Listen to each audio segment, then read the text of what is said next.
ఏం జరిగినా కూడా మీరు ఒంటరి కాదు. ఎన్ నంబర్ ఆఫ్ పీపుల్ ఉన్నాం, పోలీసులు ఉన్నాం, కమిషన్ ఉన్నాం, లేకపోతే చెప్పుకోలేని అంగన్వాడీ గ్రౌండ్ లెవెల్లో వర్క్ చేస్తుంటారు. ఎవరో ఒకరు చెప్తే ఇష్యూ సాల్వ్ అవుతుంది, పైకి వస్తుంది. ఎందుకంటే ఒకసారి పనిష్మెంట్ అనేది పడితేనే, శిక్ష అనేది పడితేనే ఇంకొకరు తప్పు చేయకుండా ఉండటానికి చూస్తారు. ఎస్పెషలీ స్కూల్స్ లో ముఖ్యంగా చిన్నపిల్లలు బాధితులు అవుతున్నారు. రీసెంట్ గా 3 days బ్యాక్ కూడా మా దగ్గరికి ఒక ఇన్సిడెంట్ వచ్చిందండి. సో దాని మీద కొంచెం 6 and 8 years గర్ల్స్ మీద వాష్రూమ్స్ కడిగే అతను బాత్రూమ్కి వెళ్తే అమ్మాయి ఎవరు చెప్పలా, బెదిరించింది. నెక్స్ట్ డే ఇంటికి వెళ్ళి నొప్పి అంటుంటే వాళ్ళ మదర్ ఏంటి అని అడిగితే అప్పుడు చెప్పారు. సో మనకు తెలియకుండా మనం ఎంత కాపలా కాస్తున్నా కూడా ఇన్సిడెంట్స్ అనేవి జరుగుతున్నాయి. దాన్ని ఆపాలంటే కేవలం అవేర్నెస్, భయపడకుండా వచ్చి చెప్పడం అనేది మనం ప్రతి ఒక్కరు కూడా ఎడ్యుకేషన్ ఎంత ఇంపార్టెంటో ఆ పిల్ల సేఫ్ గా ఉంటాం, హ్యాపీగా ఉంటాం, ఏ మెంటల్ ట్రామా ఇన్సిడెంట్ జరిగినప్పుడు ఆ మెంటల్ ట్రామా లేకుండా ఉండటం అనేది కూడా అంత ఇంపార్టెంట్. సో నెక్స్ట్ వచ్చి సోషల్ మీడియా. సోషల్ మీడియా అయినా ఫోన్ లేకుండా ఎవరు ఉండలేరు, అది మన దినచర్యలో ఒక భాగం అయిపోయింది. కానీ ఆ సోషల్ మీడియాని ఎంతవరకు ఉపయోగించుకుంటా అనేది మన చేతుల్లో. ఇందాక మేడం చెప్పారు cyber crime, that is okay. Cyber crime మనం ఎక్కువ మనీ గురించి అది మాట్లాడుతూ ఉంటాం. మనీ ఈ రోజు పోతే ఒక 2 రోజుల్లో కొన్ని రోజులు బాధపడతాం, మళ్ళీ సంపాదించుకోవచ్చు. కానీ ఒక ఆడపిల్ల ఈ సైబర్ క్రైమ్ అనే వలయంలో చిక్కుకుంటే ఎలా ఉంటుందో ఆ చిక్కుకున్న వాళ్ళకే తెలుస్తుంది, ఆ ఫ్యామిలీకే తెలుస్తుంది. ఇది కూడా ఒక కడపలో ఇక్కడ జరిగిన ఇన్సిడెంట్. ఆన్లైన్ ఫ్రెండ్షిప్స్ అనేది ప్రతి ఒక్కరు చేస్తున్నాం, కానీ ఎవరితో చేస్తున్నాం అనేది చూసుకోవాలి. ఫ్రెండ్షిప్ చేయి, కానీ నీ వీడియోస్, ఫొటోస్ షేర్ చేయాల్సిన అవసరం ఏంటి? ఎవరు ముక్కు తెలియని వాళ్ళకి, లేకపోతే ఆన్లైన్ లో పరిచయం అయిన వాళ్ళకి. సో దానివల్ల ఆ ఫోటోస్ షేర్ చేయడం ఏంటంటే blackmail starts, threatening starts. ఇప్పుడు ఇంకా టెక్నాలజీ ముందుకెళ్ళిపోతున్నాం కదా. సో దాంతో ఏంటంటే అవి మార్చ్ చేయటం, ఆడపిల్లని ఇంకా థ్రెటన్ చేయటం. ఆ పిల్ల చదువు మానేసింది, ఎందుకంటే బయటికి వెళ్ళి ఫేస్ చేయలేదు, అలాగే దానికి సొల్యూషన్ అనేది లేదు.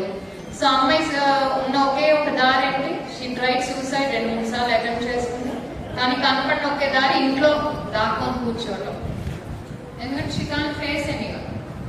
సరే, సైబర్ క్రైమ్ మాట్లాడుతున్నాము, టెక్నాలజీ ఎంత పెరిగిందో ఆ టెక్నాలజీని ఉపయోగించి బ్లాక్ మెయిల్ చేసే వాళ్ళు కూడా ఇంకా అడ్వాన్స్ టెక్నాలజీ యూజ్ చేసి ఆడపిల్లల్ని ట్రాప్ చేస్తున్నారు. సో సమ్ టైమ్స్ ఈవెన్ పోలీసులు కూడా అది చాలా కష్టమైపోతుంది ఆ కేసెస్ ట్రేస్ చేయడం. ఎందుకంటే ఒక నంబర్ నుంచి చేయరు, మల్టిపుల్ నంబర్స్ నుంచి చేస్తారు, లేకపోతే ఆన్లైన్ కాల్స్ చేస్తూ ఉంటారు. సో అక్కడితో ఆడపిల్ల భవిష్యత్తు ఇంకా అయిపోయింది. ఆ అమ్మాయి ఇంకా ఏంటనేది, ఆ ప్రాబ్లంకి ఏంటనేది కనపట్ల. ఇవన్నీ కూడా వాస్తవాలు. ఇంకోటి ఏంటంటే టీనేజ్ ప్రెగ్నెన్సీస్ అనేది ఎక్కువైనాయి అండి. ఎందుకంటే ఇన్స్టాలో పరిచయాలు పెంచుకొని మైనర్స్, ముఖ్యంగా ఐ డోంట్ నో మరి ఏం అట్రాక్షనో తెలీదు, పెళ్ళైన వాళ్ళతో వెళ్ళిపోతున్నారు. రీసెంట్ గా వైజాగ్ లో జరిగిన ఇదే, ఇద్దరు సిస్టర్స్ 14 and 16 years వెళ్ళిపోయింది. ఇన్స్టాగ్రామ్ లో అయిన పరిచయం, వాళ్ళకి అరౌండ్ 35 years ఉంటాయి వాళ్ళిద్దరికి. వెళ్ళిపోయారు. సరే, మిస్సింగ్ కేసు పెట్టారు.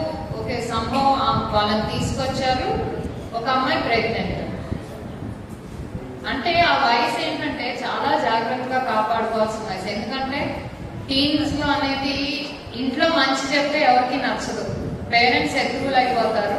బయట నుంచి వచ్చిన వాళ్ళకి మంచి మాట మాట్లాడితే, లేకపోతే తీయగా మాట్లాడితే గిఫ్ట్ అయిపోతే వాళ్ళ పేరెంట్స్ కంటే ఆప్తులు అయిపోయి వాళ్ళు ఏం చెప్తే అది నమ్మేసి చాలా మంది ఆడపిల్లలు చేతుల లైఫ్ స్పాయిల్ చేసుకుంటున్నారు.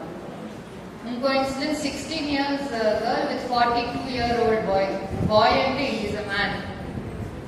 అసలు మనం ఊహించగలం? అమ్మాయి ఇప్పటి వరకు తెలియలేదండి ఎక్కడుందో. 6 months అయింది. పోలీసులు అన్ని ఎఫర్ట్స్ పెడుతున్నారు. బాంబే వెళ్ళారు, ఢిల్లీ వెళ్ళారు, ఎక్కడ ATM కార్డు యూజ్ చేస్తే అక్కడికి వెళ్ళి ట్రై చేస్తున్నారు. ఆ పేరెంట్స్ బాధ ఏంటో అర్థం చేసుకోండి. అండ్ అబ్బాయి నేబర్ కింద ఉంటాడు, వీళ్ళు పైన ఉంటారు. సో ప్రమాదం ఇందాక అన్నట్టు ఎప్పుడైనా మన చుట్టూనే ఉంటుంది, బయట వాళ్ళ నుంచి కాదు. ఎందుకంటే వాళ్ళు ఎప్పుడు మన మీద ఒక కన్నేస్తూ ఉంటారు. ఇంకో విషయంలో కూడా ఉంటాయి, పేరెంట్స్ నమ్మి ఫ్యామిలీ ఫ్రెండ్స్ దగ్గర వదిలిపెట్టి వెళ్తే ఒక్క రోజుకే ఆ అమ్మాయిని లైంగికంగా వేధించి భయపెట్టి దట్ గర్ల్ బికేమ్ ప్రెగ్నెంట్. అది 3-4 months కి ఆల్మోస్ట్ ఫస్ట్ ట్రైమిస్టర్, అదే ఫస్ట్ 3 నెలలు అయ్యాక బయటపడింది.